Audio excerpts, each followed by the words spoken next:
Good morning, everyone.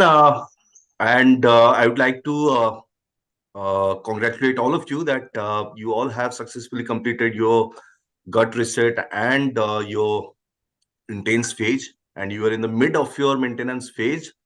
So, thank you so much for joining in. Let me introduce you myself. I am Basnia Mishra, and I will be the host for the day.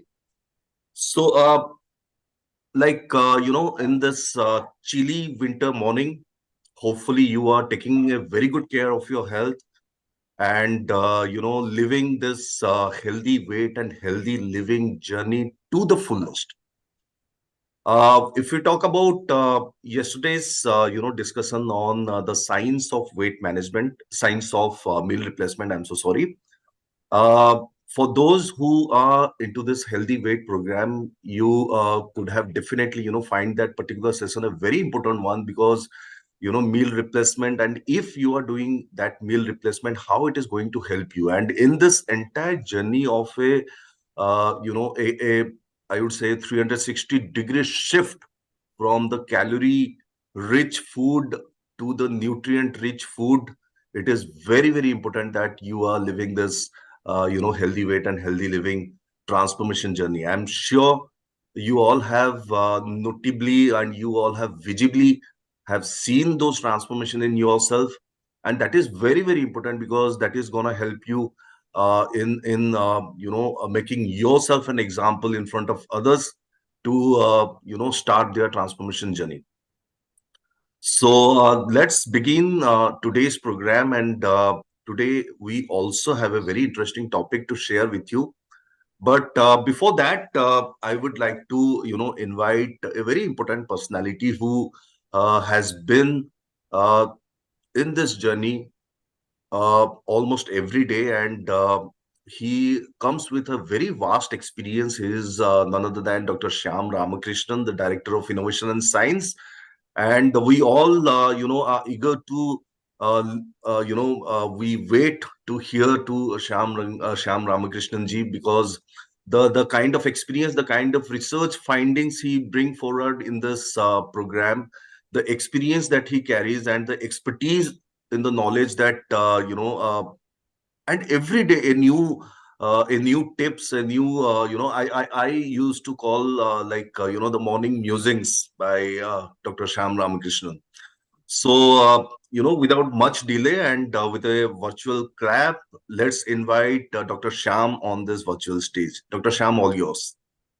Thank you. Thank you, Basneya. A very good morning to you, and good morning to everyone from me. I am actually in Michigan.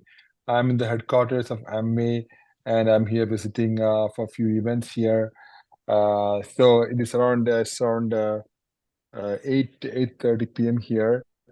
So I thought I'll share with you some very interesting topic which I never discussed with you, and I thought it's time I discuss this today. Take few minutes of your time, but before I do that, I want to also tell you today we'll have very exciting topic on omega and vegetarian, non-vegetarian omega, and it'll be given by Dr. Swati Shukla. So she's our one of the most prestigious scientists, important scientists in our team, and so I am very happy to have her here.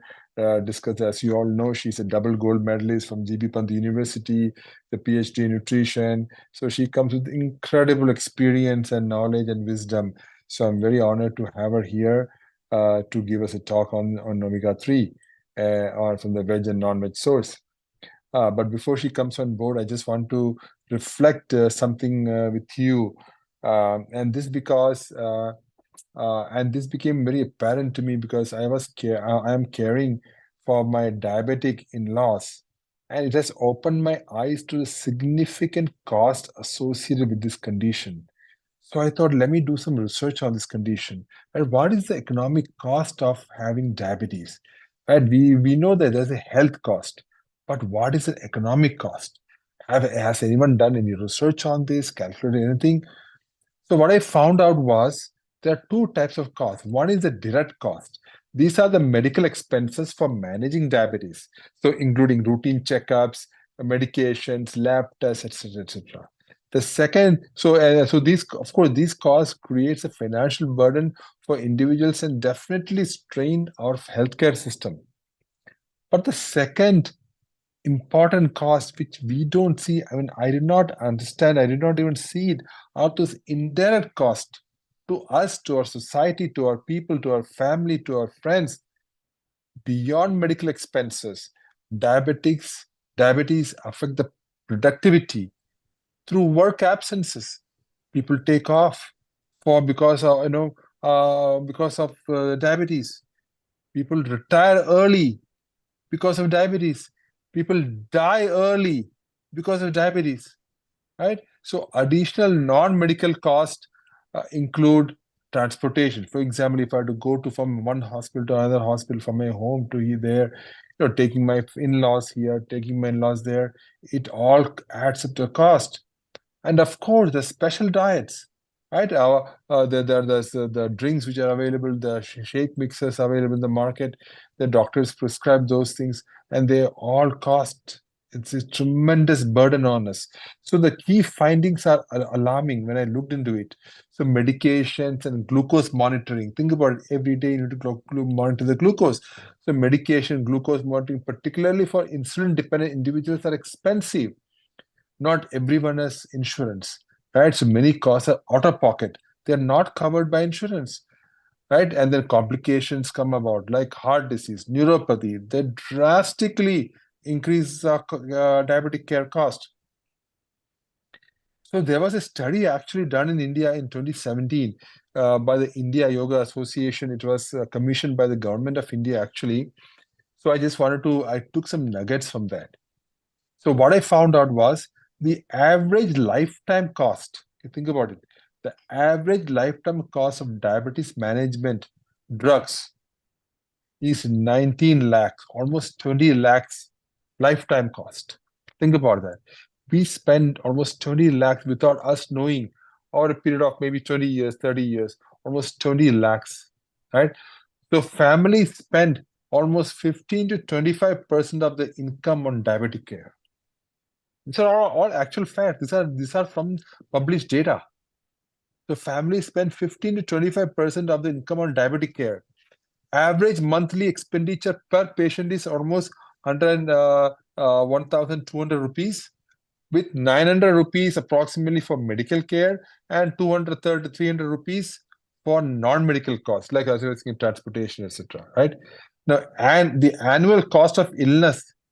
Okay, cost of illness, when we are ill with diabetes, is a cost calculator. The cost of illness without complications is 22,000 rupees per year, right? And rising to 30,000 rupees with complications.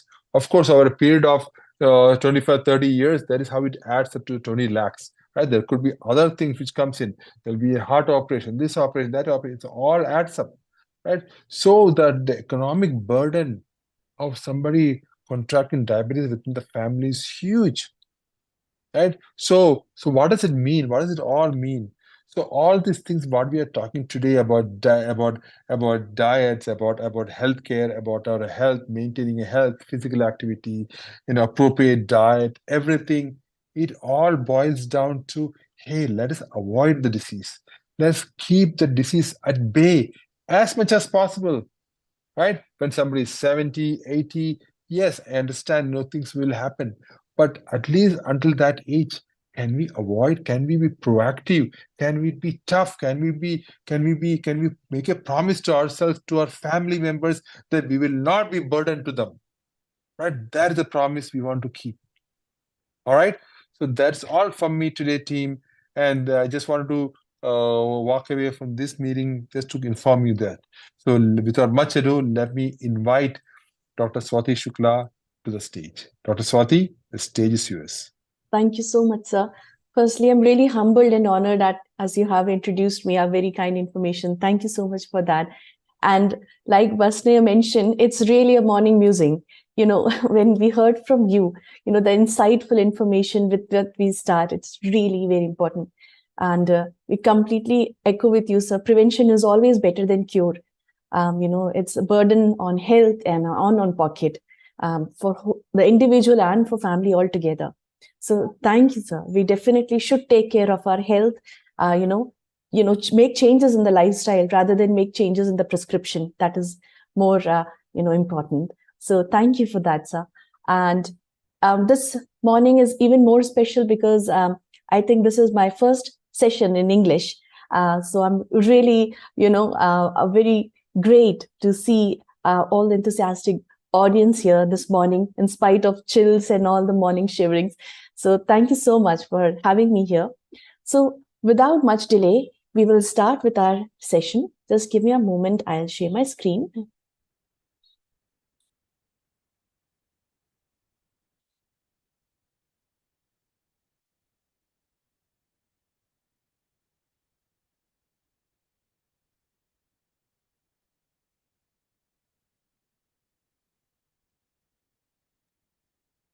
Okay, so hope my screen is visible. Yes. Great. So yeah, today's session is going to be a little interesting because we have in initial sessions, we have addressed or delivered, know about like how, fats are, know all about fat. Is fat good for you? Is fat bad for you? Today, we will go a little more in detail around some specific fats, which are like unsaturated fats, omega fatty acids. And then, we all know that, fatty acids, when it comes to omega fatty acids, where are they present? What all are the sources?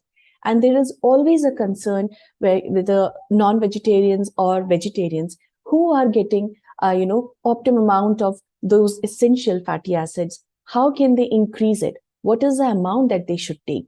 So in today's session, in detail, we will, talk about these specific omega fatty acids. So we all are very much aware with this diagram, like, this chart of what fats are all about, right? Now, fats can be of three types. First is saturated. Saturated means it has all the single bonds. For that reason, they are compactly arranged with each other. That's why they are solid in nature at room temperature. And they can be from plant sources like coconut oil, or can be from dairy sources or animal sources like we have butter or ghee. Then we comes to the trans fatty acids. These are the most dangerous kind of fats which are present. They are like synthetically made by the hydrogenation of unsaturated fatty acids. So they can be semi-solid or solid at room temperature.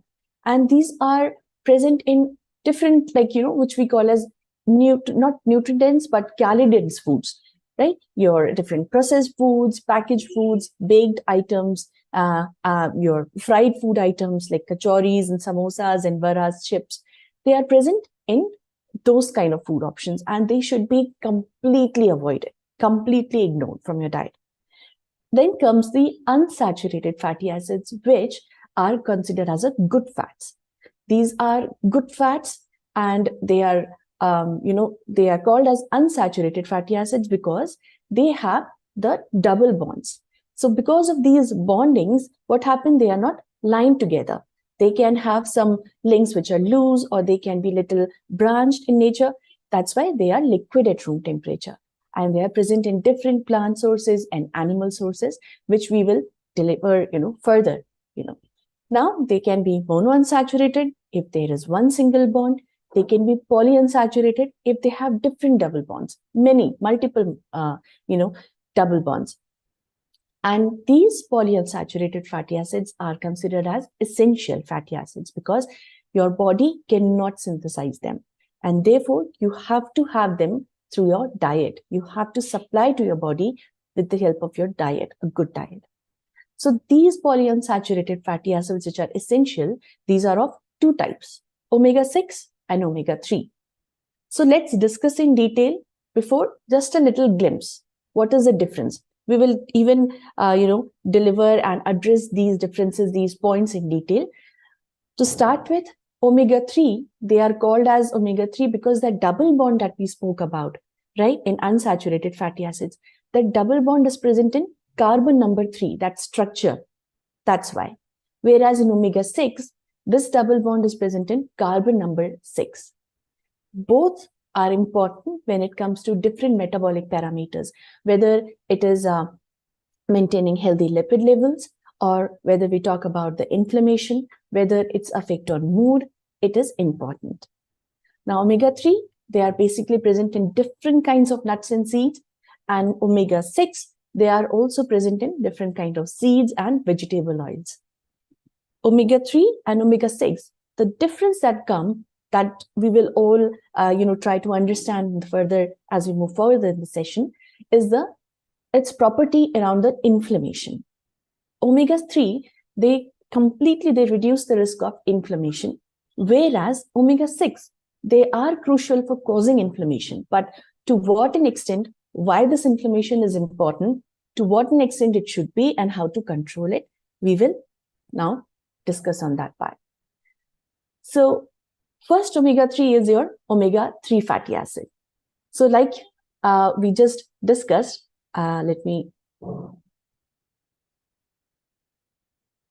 Right. So like we discussed, this is the carbon chain. This is your whole like a fatty acid chain which is present, right? It has carbon, these white form, and these orange dots are hydrogen. This is the structure.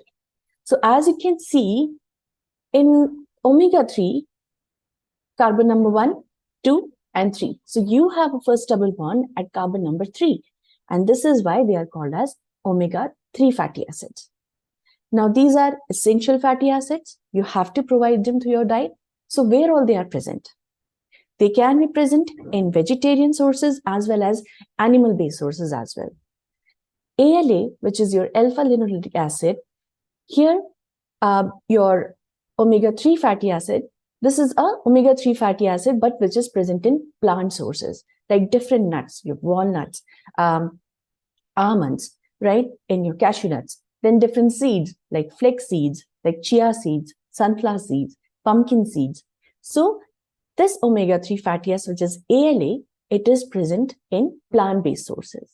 But when we talk about the other important omega-3 fatty acids, which are EPA, eicosapentaenoic acid, and DHA, which is docosahexaenoic acid.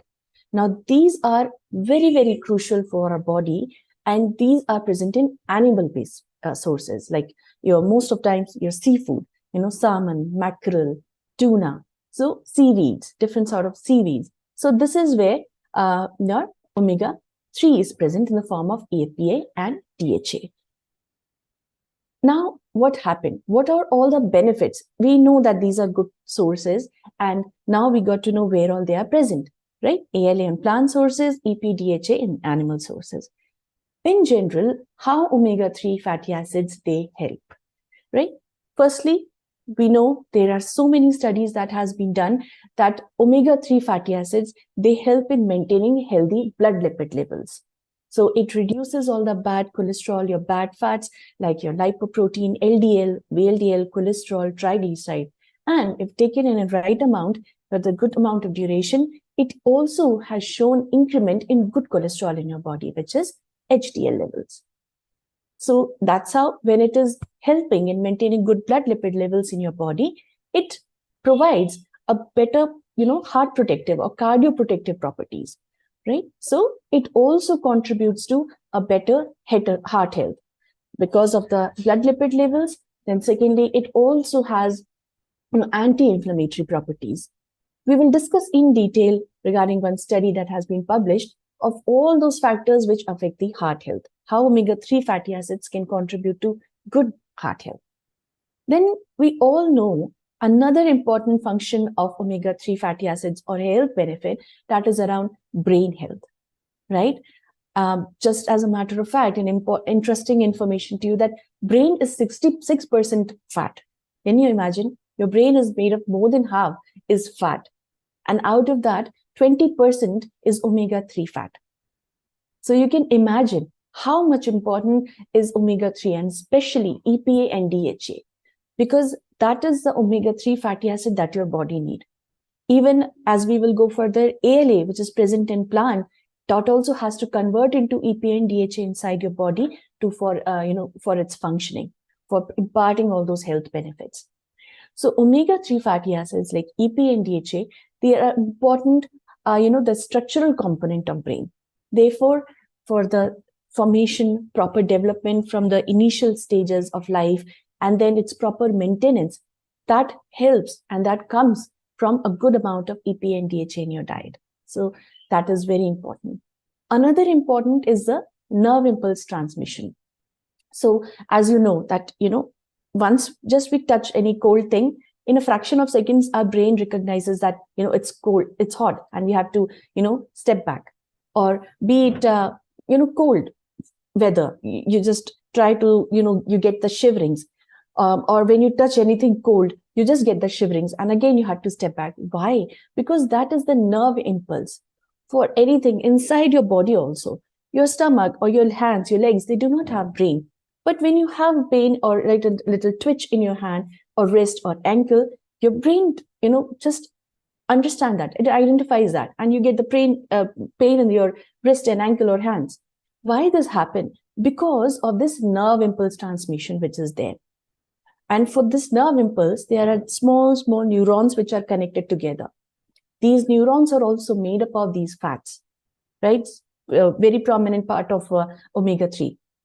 So for that proper nerve impulse transmission, and because now these omega-3 fatty acids, you understand that it has a property of that fluidity in it, right? It's more fluid in nature. So flexibility it provides to the nerve impulse. It avoids or it prevents the stiffness or rigidity of these neurons. Therefore, for proper transmission of a nerve impulse, reaching it to the brain, for all these functions, omega-3 fatty acids plays a very important role. And for this reason, because it's helping in structure, it's helping in transmission, all the functions of like memory, of learning, of different moods, of anxiety, these all are getting affected because of that. So when you have a good amount of EPA and DHA, then your brain health is better. Then, of course, brain health is better. It's regulating moods. So it helps in better management of stress and anxiety. Then let's talk about the joint health. Now, the kind of a lifestyle that we are leading, sedentary. Now we are into, the kind of lifestyle we have, we don't do much exercises in general, right? What happen is, and then along with that, the kind of the stress we have in our daily lives, all that affects our joints. They are more stiff. There is no much flexibility in them. You get pain. There is inflammation in the synovial fluid, the fluid that acts as a lubricant for the joint movement, right? All that happens. So there, because of the anti-inflammatory effect, because of its that fluid nature, omega-3 fatty acids plays a very important role here also. So there was one study that was done in Global Journal of Health Sciences, and it was published in 2016. So it was done on some 200 plus people. What they found was, when omega-3 fatty acid in the form of EPA and DHA was given as a supplementation for, I think it was over 12 weeks of duration, what they found was, because of the continuous intake of EPA and DHA, these people were having chronic joint problems, right? They had pain, they had stiffness. So be it joint pain, morning stiffness, that was completely gone. And not only that, the physical functioning in the day-to-day life, that was much improved. The usage or consumption of different painkillers, that was gone down. And the inflammatory markers, which are present in the synovial fluid, they also reduced by some 63%. So therefore, for joint health as well, omega-3 fatty acids plays a very important role. Then comes the skin health, because of the barrier function. Now, omega-3 fatty acids has that, moisture retaining capacity. So when you have a good amount of, omega-3 fatty acids, it helps in maintaining a good skin health. Then secondly, because of its anti-inflammatory property. So the problems like psoriasis, if you have the eczema, a kind of acne, so these inflammatory issues that can cause damage to your skin are very well controlled with omega-3 fatty acids consumption. Then eye health. So eye health, that retina is the most important part which is present at the back of the eye, and it helps in better vision. So DHA is one of the major component of this retina in the eye. Now, what happens is, now when you know that it's a part of structure and you are not having it, there will be some defect in the structure itself that will impact its functioning, right? Its activity. So proper consumption of omega-3 fatty acids, and specifically the DHA, that helps in better eye health as well. And I think that there was one study that was being done and that was being published. What they found was, if a person, if they are taking EPA and DHA, and specifically DHA in their diet, right?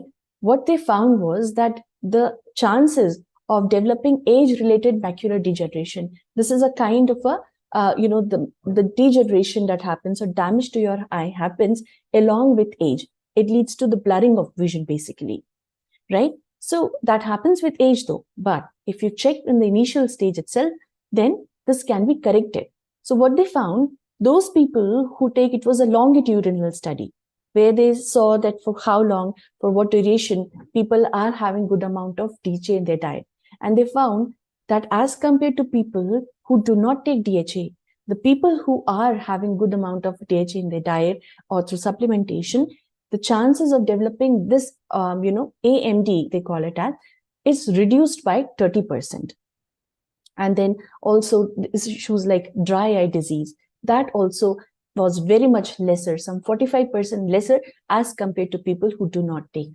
So therefore, omega-3 fatty acids are also very important for your eye health. And then comes bone health.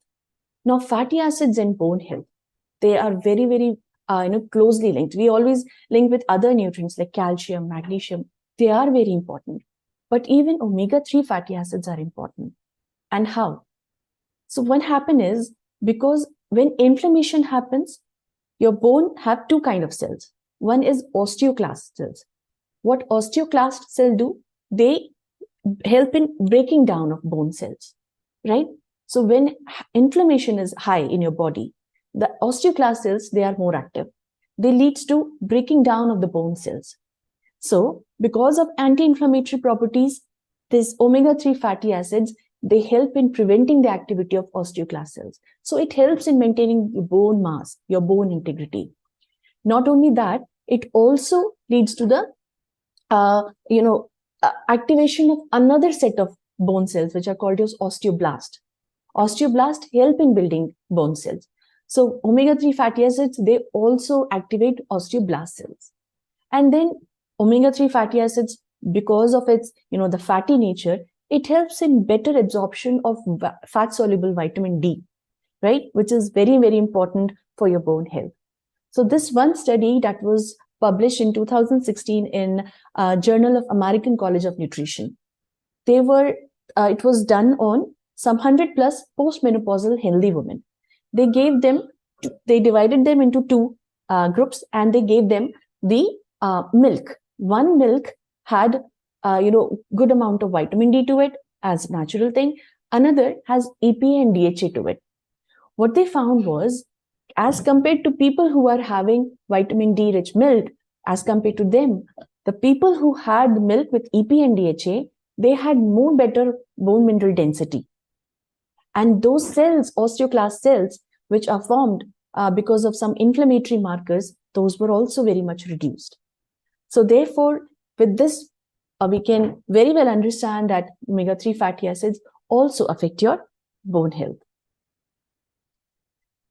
Now, how omega-3 fatty acids, it affects your cardiovascular benefit through various functions. First, most important, because of anti-inflammatory effect, right? It reduces the inflammatory markers in your body and reduces the overall systemic inflammation. Then plaque stabilization.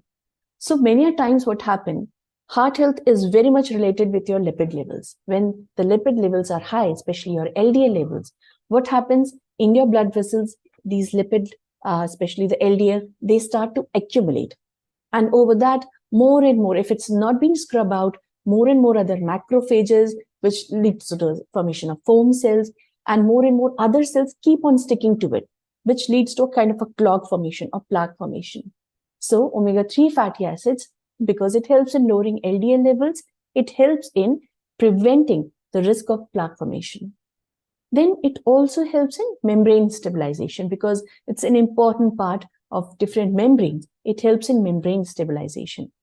Then lipid effects, as we understood that, it leads to or, lower down different kind of a bad cholesterol in your body, like LDL, triglycerides, and cholesterol. Not only that, those other lipoproteins, which helps in, the more intake or more transportation of these bad cholesterol throughout the body, like apolipoprotein B and apolipoprotein C3, that amount also goes down. Those levels also go down. And then antithrombotic. So sometimes even the blood clots that are being formed, that also leads to some heart issue. So basically, these omega-3 fatty acids, they prevent the formation or those molecules which can lead to blood clot, like cyclooxygenase and thromboxane. They reduce the omega-3 fatty acids. And for these reasons, be it inflammation or plaque formation, lowering the lipid levels, omega-3 fatty acids have tremendous benefits in your cardiac health. And then little around brain health, we understood, right? We have seen that, as you can see, when you are taking a good amount of DHA and EPA, then it is forming a good structure of brain. Then also it is leading to a better membrane fluidity and then also reducing the oxidative stress and inflammation in the brain.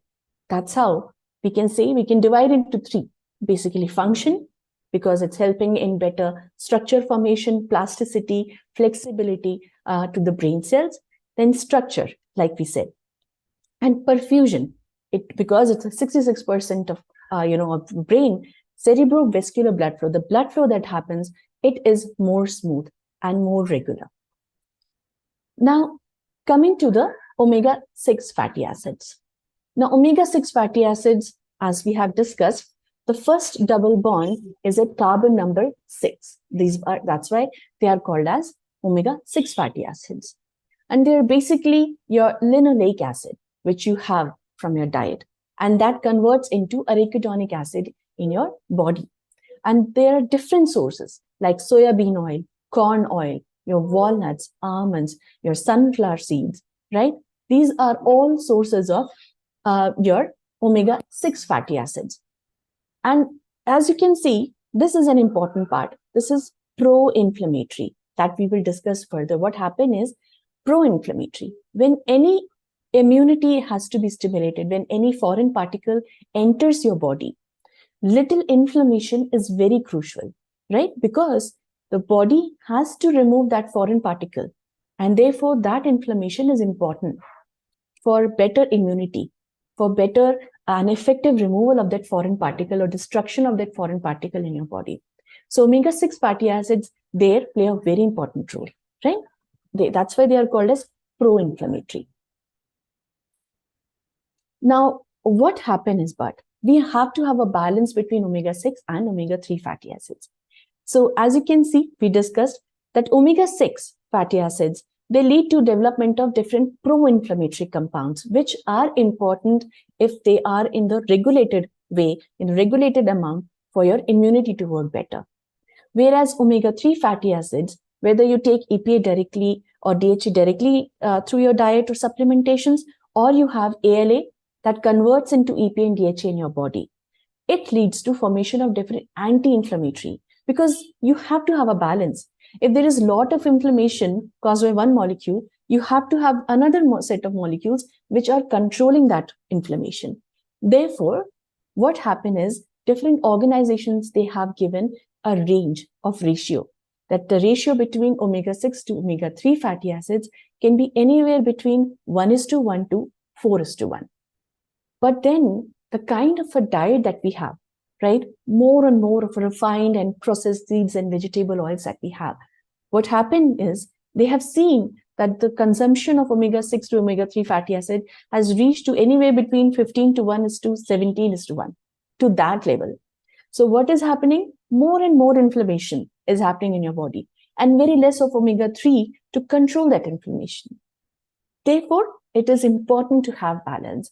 Stop having much of omega-6 fatty acids, which are present in more of processed oils and seeds, and increase your omega-3 fatty acid consumption.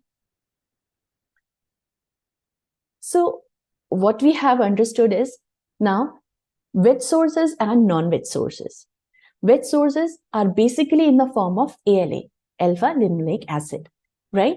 Now, in your body, they convert into APA and DHA, but it has a very, very limited conversion, as we will see further. Very limited conversion. So this is a setback, like a drawback for veg sources. Whereas for non-veg, if they are having more of seafood, then there is a direct and more efficient consumption of EPA and DHA. So because of limited conversion, there is a limited bioavailability as well of veg omega-3 fatty acids in your body.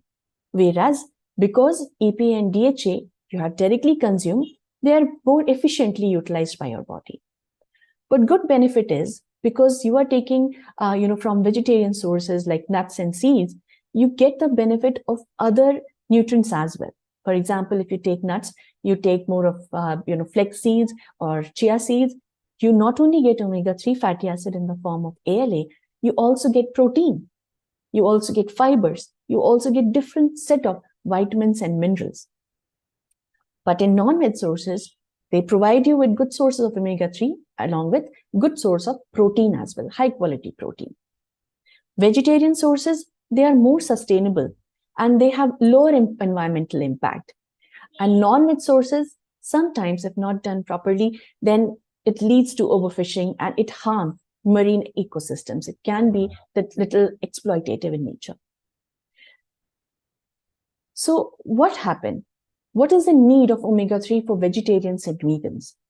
So World Health Organization, it recommends that around 5% to 8% of your calories should come from your omega-6 fatty acids or polyunsaturated fatty acids. Whereas around 1 to 2% of your total calories consumption, it should come from omega-3 polyunsaturated fatty acids. So therefore, also for EPA and DHA, anywhere between 250 to 550 mg per day is the recommendation given. But what happens is, now requirement for, especially for vegetarian and vegans, the amount of ALA that your body needs, it's around 2.6 gram per day. But out of that, this is for men, right? Now, out of this 2.6, only 8% is getting converted into EPA. And out of that also, 0 to 4% is getting converted into DHA, only that much amount. Similarly, for women or female, the requirement is of 1.6 gram per day of ALA. But out of that, 21% is getting converted into EPA. And out of that, from that as well, 9% only is getting converted into DHA. So how can you assure that you are getting good amount of omega-3 fatty acids if you are proper vegetarian or vegan?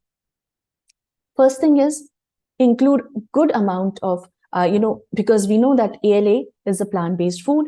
So therefore, include good amount of various sources of ALA or omega-3 fatty acids, plant-based sources in your diet. Secondly, focus on other nutrients like vitamin B3, vitamin B6. Then we have vitamin C, minerals like zinc, magnesium, because they help in efficient conversion of ALA into EPA and DHA. Therefore, you can also focus on these nutrients as well. Then limit the intake of alcohol, intake of caffeine, and avoid or limit alcohol, consumption, and avoid smoking, because they leads to oxidative stress in our body. Now, what happened, especially for caffeine, also you should, limit. Not in moderation, it's fine, but otherwise excess consumption should be limited because of this oxidative stress. And fatty acids, they are prone to oxidation. They get destroyed easily if there is oxidative stress on higher side. So they should be avoided. Secondly, omega-3 fatty acids, they are metabolized in your liver. Now, be it alcohol, be it caffeine, they impact the health of liver. So if you are taking too much or excess, then it can affect omega-3 fatty acids metabolism as well. Then have a right balance of omega-3 and omega-6 in your diet. And most important, if you think that still you're not able to meet your omega-3 fatty acids intake or requirement of the day, then you can check with your health expert as well, with your practitioner as well, to see what kind of supplements you can take to meet your daily omega-3 fatty acids requirement. So with that, I would share the activity of the day today, where you can share the picture of what all rich food sources of omega you are including in your diet and making a part of your plate every day. With that, I really hope that today's session was of some importance to you. You got some idea about omega-3 fatty acids and how you can work towards making it more available to your body. With that, I wish you all a very good day ahead. Thank you so much. Well, thank you so much, Dr. Swati, for a wonderful session and quite enriching as far as the knowledge of omega is concerned, whether it is polyunsaturated fatty acids, omega-3 and omega-6, the vegetable sources, the non-vegetable sources. And the key takeaways, if I try to recap the session and to start with, Dr. Sham has, really raised the concern of the increased, diabetes, the patients and the medical cost and non-medical cost, and quite alarming that over, the entire medical cost and the non-medical cost amounting to more than 15 lakhs, and which is really very alarming. And with the kind of, the inflation on the medical bills and medical cost that is going very high, I'm sure this 15 lakhs is just a number that 3-4 years back, and that might go up as well. uh, and very important tips like diabetes, how we need to take care, because that's purely a lifestyle disorder, and how we are going to impact our lifestyle and try to overcome or try to at least maintain our glucose levels. That is very, very important. And coming back to Dr. Swati, like right from the slide number 1 to end, I believe ki every word of yours and every statement that you justified is well, we need to have this omega-3 and omega-6, and especially omega-3, because my key takeaway, if we recall that entire slide of omega-3 and the health benefits, my key takeaway is that two most critical and most important organs of our body are brain and heart. And if something which is giving the health to your brain and heart, it is giving health to your entire body.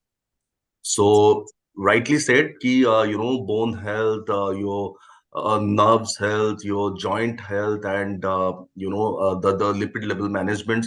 So very critical that we should include omega-3 and omega-6 as a part of our diet to help us in a better way. And very rightly said, trans fat is it's a no. We need to avoid at any cost, and include more of unsaturated fatty acids, and that's very, very important that we need to include with that. And this vegetable sources and non-vegetarian sources, we need to keep a balance of that, and that is very important. It's not like if you're vegan, then you are missing out something, and if you are completely non-veg, you are good at enriching yourself in omega-3. But it is equally important that we need to include vegetarian sources and non-vegetarian sources. And very important point that you shared, like in the vegetarian sources, along with the omega-3, you are getting lot many nutrients as far as vitamins and minerals and fibers are concerned, even proteins. And in non-vegetarian sources, we get omega-3 as well as this protein sources. So very important that we need to club the vegetarian and non-vegetarian sources into our diet, and that is very, very important for that.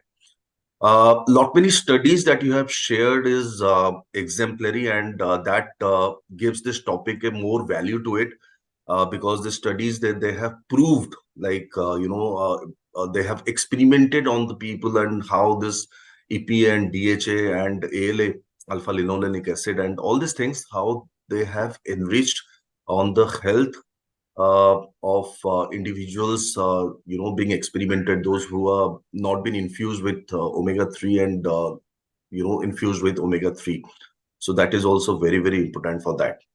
So very well, and I myself was very excited in getting this particular session of yours, Swati, Dr. Swati. So thank you so much for that.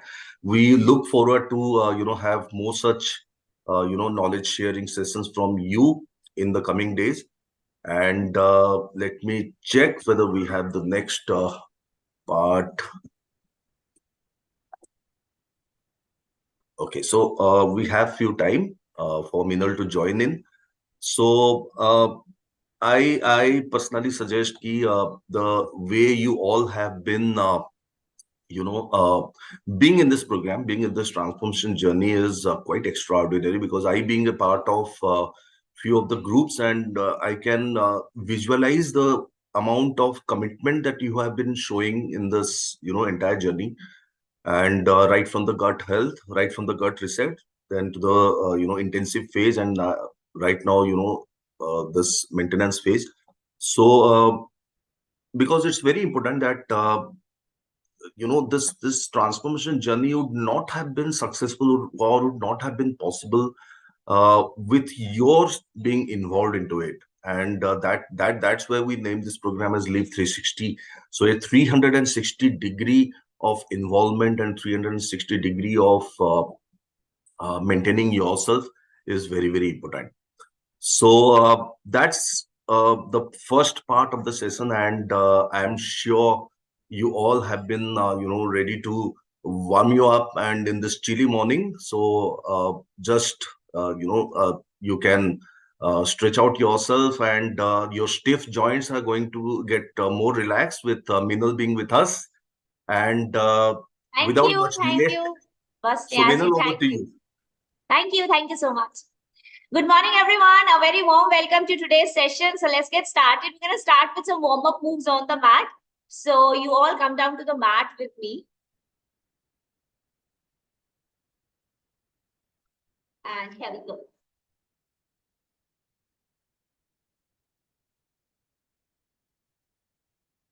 एक बार breath work करेंगे थोड़ा सा.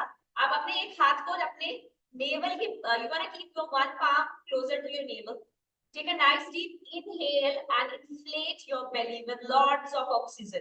You can do the same thing in a Sukhasana, and you can also do the same thing in Vajrasana. So you're going to squeeze your hips over your ankles, sit nice and tall, tuck your core in and lengthen that spine. If you feel that sitting like this brings a lot of pressure to your quad muscles or to your calf muscles or to your knees, squeeze in something. Okay, this is very thin. This is very thin. You can squeeze in something which is thick and big. Okay, this is something to just show you. But it can be thicker than this so that it gives you lots of comfort around that. We're going to start with some belly breathing. So a nice deep inhale as you breathe in, and exhale as you breathe out. And when you're breathing out, it is not only just a breath out, it is actually squeezing all the way up, diaphragm. Okay, let's start. Inhale. And then as you exhale, up. Again, inhale.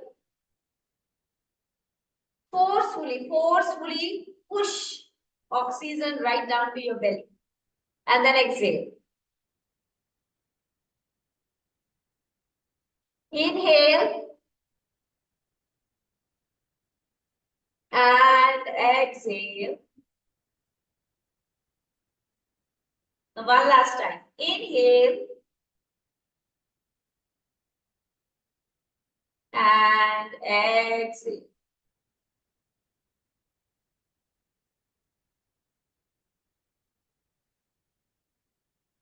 We're going to start with side stretches. Take a nice deep inhale, lengthen that spine, and then as you exhale, you're going to slide to the side. Feel it in your obliques and your core as you slide side. Inhale to the center, and then again, exhale to the side. Lengthen that spine. Inhale to the center, and then exhale to the side. Again, lengthen that spine. So you'll not be lifting your knees up as you go down. This has to stay stable for you to feel the stretch. Okay, so you're gonna go only to the point where you can go without lifting your knees off the mat. Again to the other side.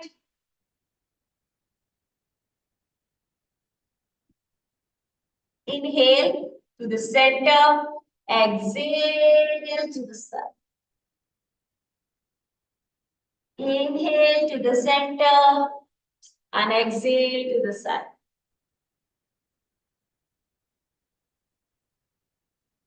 This time, you're going to squeeze your legs out both the sides. Lengthen through your inner thighs. Feel the stretch right to your calf muscle. You're going to hold to the side and lengthen. Again, center and lengthen. Again, center and lengthen. Center and lengthen. Center and lengthen. Center and lengthen. Butterfly. You're gonna squeeze your both the heels together. Lengthen that spine. I know I'm wearing shoes. Lengthen that spine and squeeze through. See, the idea is that you will have to kick start it not from the knees, but from your groin. So that's exactly where you have to feel the pressure, and not by rounding off your spine, but sitting nice and tall and stretch out. Do it for a while. Feel that stretch from the core to your obliques to the length. You can do it a little faster also. Squeeze in, out, and here we go. We come down to the mat, to the side, okay? Now, when you are on the side in a mat, that doesn't mean that you are going to leave your core. That also means that while you are on the mat, your core is still nicely engaged. Your body is aligned. You're not falling forward and keeping your hand to fall forward. This is just for a support that the alignment is there, but your navel is still nicely tucked in. You're going to stretch that leg up. And then as you bring it down, you're going to take an inhale. And then exhale up. And then inhale down. 3, 4, 5, 6. I'm bringing my leg down. I'm feeling the stretch, but I'm not letting it go. So my muscles are still in tension. I'm not letting it go down. 3, 4, 5, 6, 7, 8, 9, 10. 1, 2, 3, 4, 5, 6, 7, 8, 9, 10.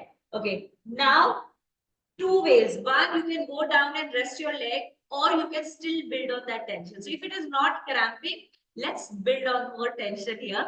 Squeeze and lengthen your leg. Okay, stretch, full deep stretch. So it is literally 90 degrees from your inner thighs. And we're going to pulse it in.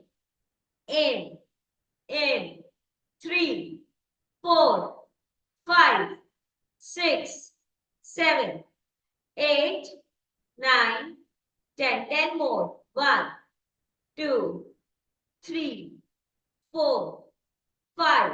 So its movement is up, 6, 7, 8, 9, and 10.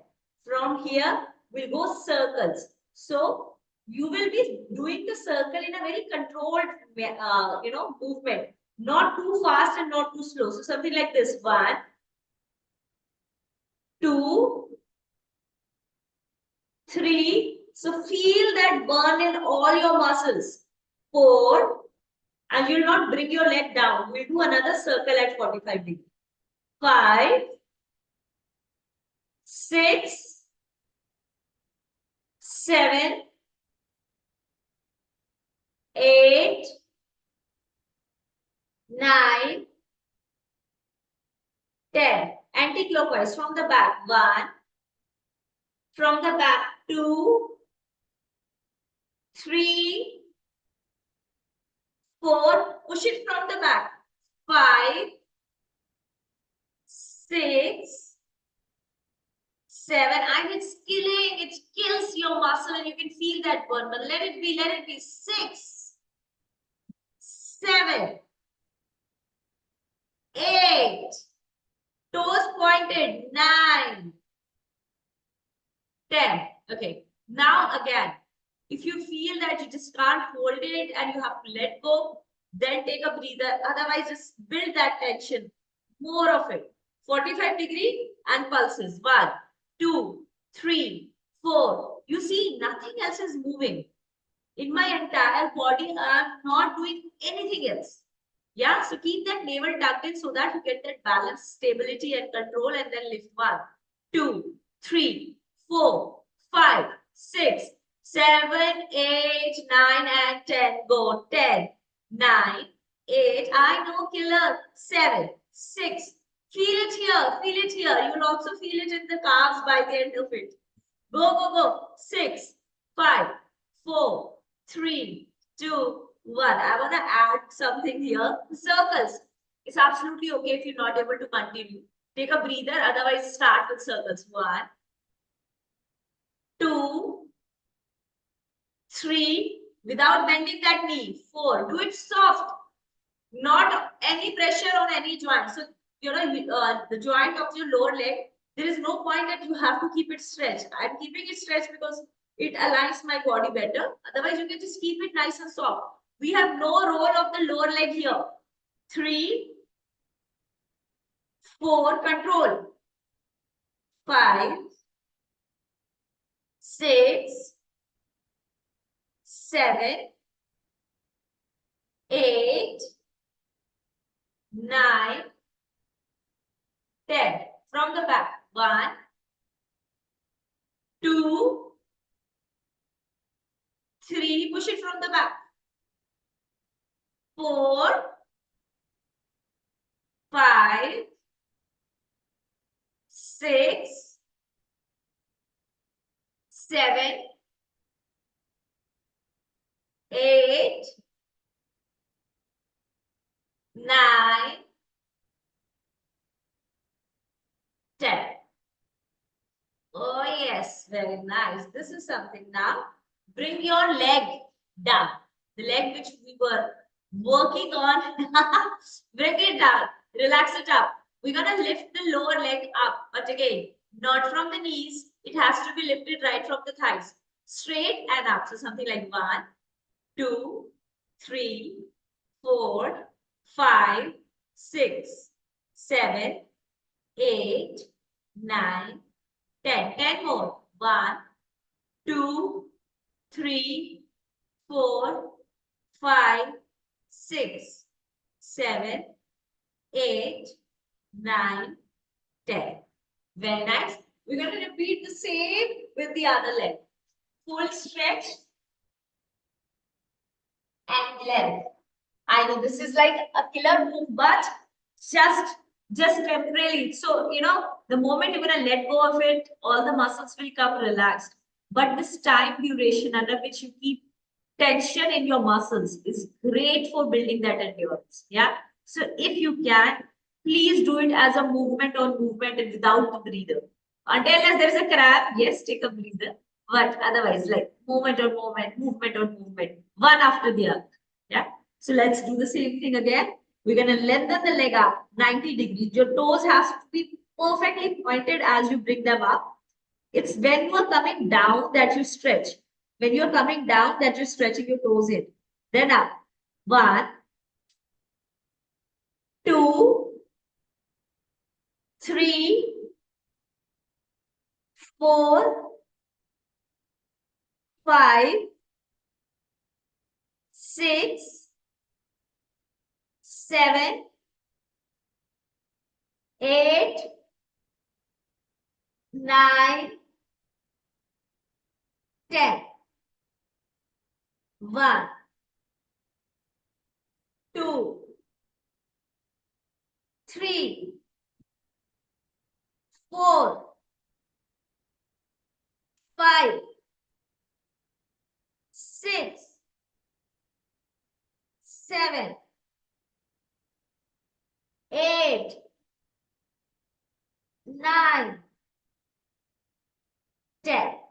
Bring it up. Hold it here. So it's perfectly fine if you feel that, oh, that leg was pretty comfortable and I was able to pull through 30 without any, this thing. Your left leg is always slightly less flexible. So there is more need of love.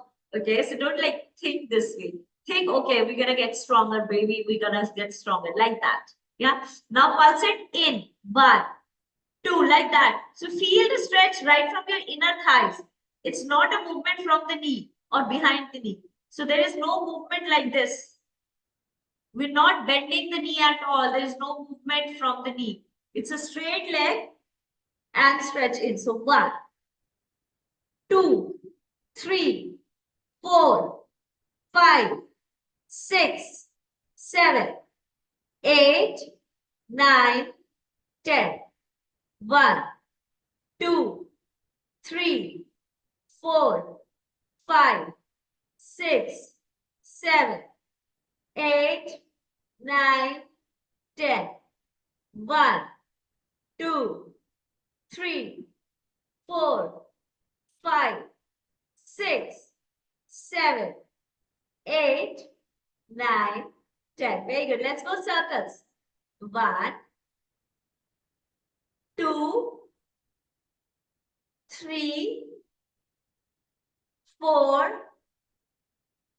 5, 6, 7,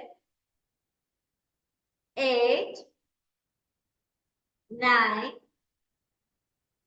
10. From the back. 1, push it back. 2, yes. 3, 4, push it from back.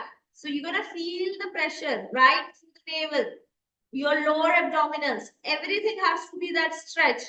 3, 4, keep your body alignment sideways. Do not push yourself up like this. Sideways. 5, 6, 7,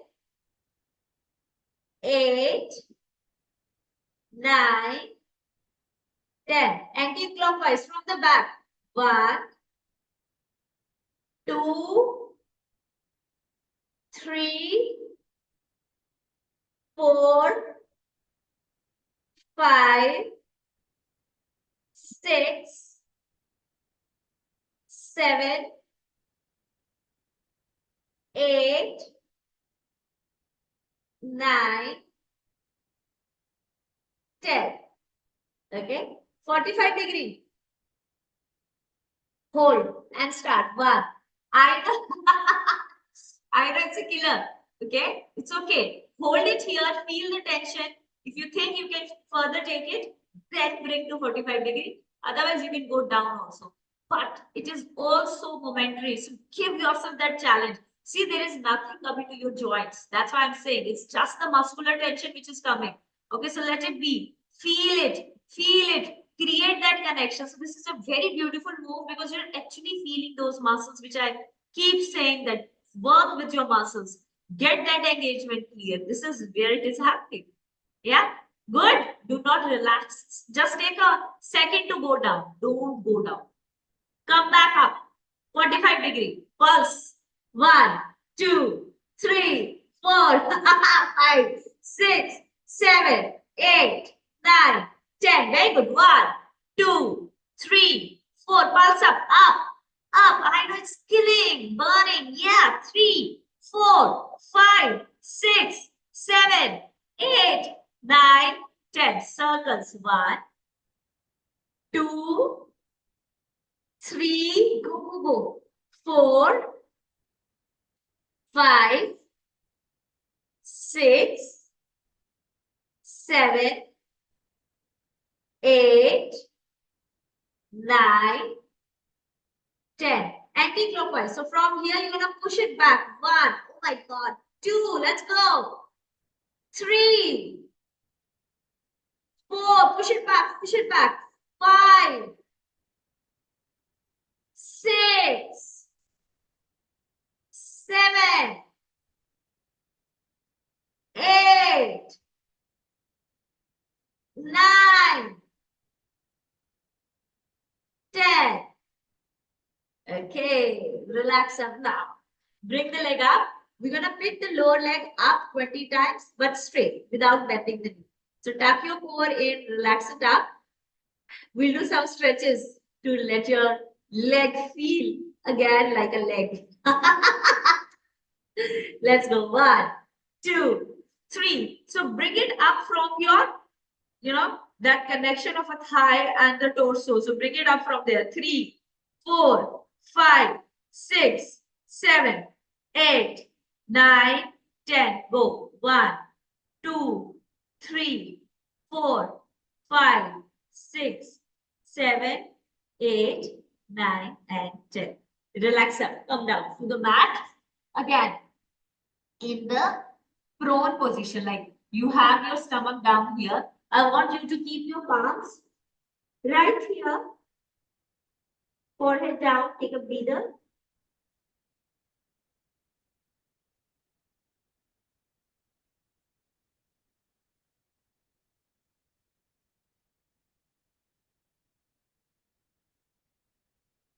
Very nice.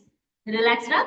Now we're gonna put both the heels together and rise up. And when you rise up, the way we did now, single leg, we're gonna do it with both the legs. I want you to rise up, squeezing right from here, right from your lower abdominal muscles as you squeeze up. So here we go. And lift. 1, 2, 3, 4, 5, 6, 7, 8, 9, 10. 1, 2, 3, 4, 5, 6, 7, 8, 9, 10. Relax up.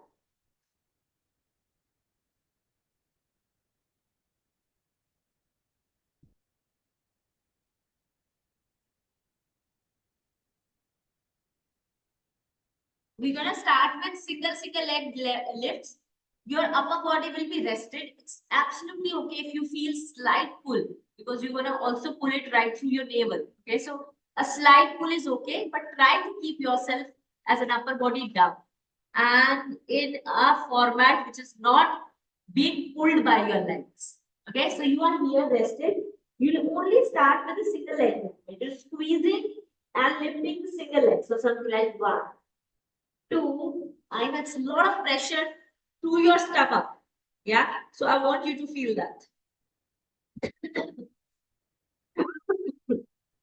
Let's go. Here we go. 1, 2, 3, 4, 5, 6, 7, 8, 9, 10. 10 more. 1, 2, 3, 4, 5, 6, 7, 8.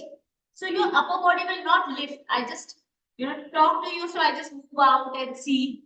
But stay down. Okay? Stay down, and that's how we're going to move. Let's take down to the other leg. Make sure that you're not bending your knee. The moment you bend your knee, all the core work which we are trying to do, all the length which we are trying to bring to the spine goes. So it's very important that you are not pulling it up with the knee bend. Easy? I reduce the number of reps if it is not coming that way. Like 20 is a little too much. Break it down into 10 and then 10. Like you will have to do 20, I need to say, but break it down. Let's go. A nice deep inhale. Lengthen that spine, squeeze and start rising. So something like 1, 2, 3, 4, 5, 6, 7, 8, 9, 10. With control, your lower limb will not wave. It has to come from the core. Yes, so your knee will not bend. Straight leg, straight leg, straight leg from the thighs.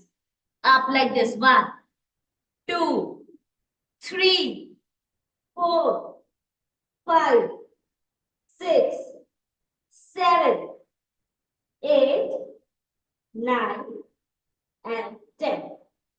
Okay, take a breather.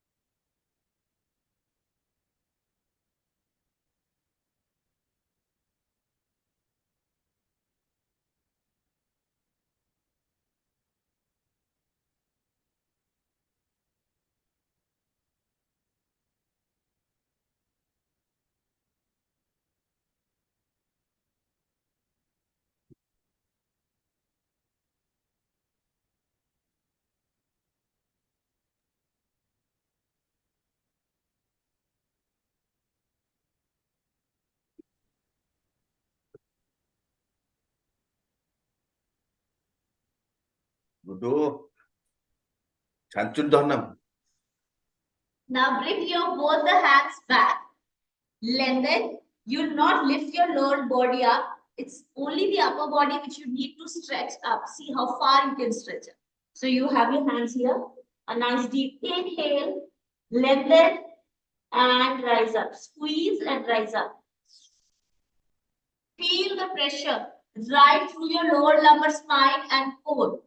Spine lengthened, core engaged. You not lift your legs up. Here. And then again back. Let's do it again. A nice deep inhale as you rise up.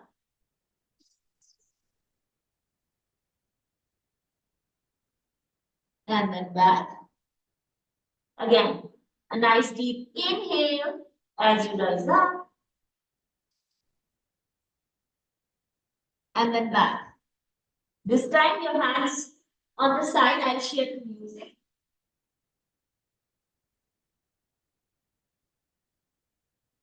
Bhujangasana, cobra pose is how we're going to start.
Close your eyes, your palms. Relax up.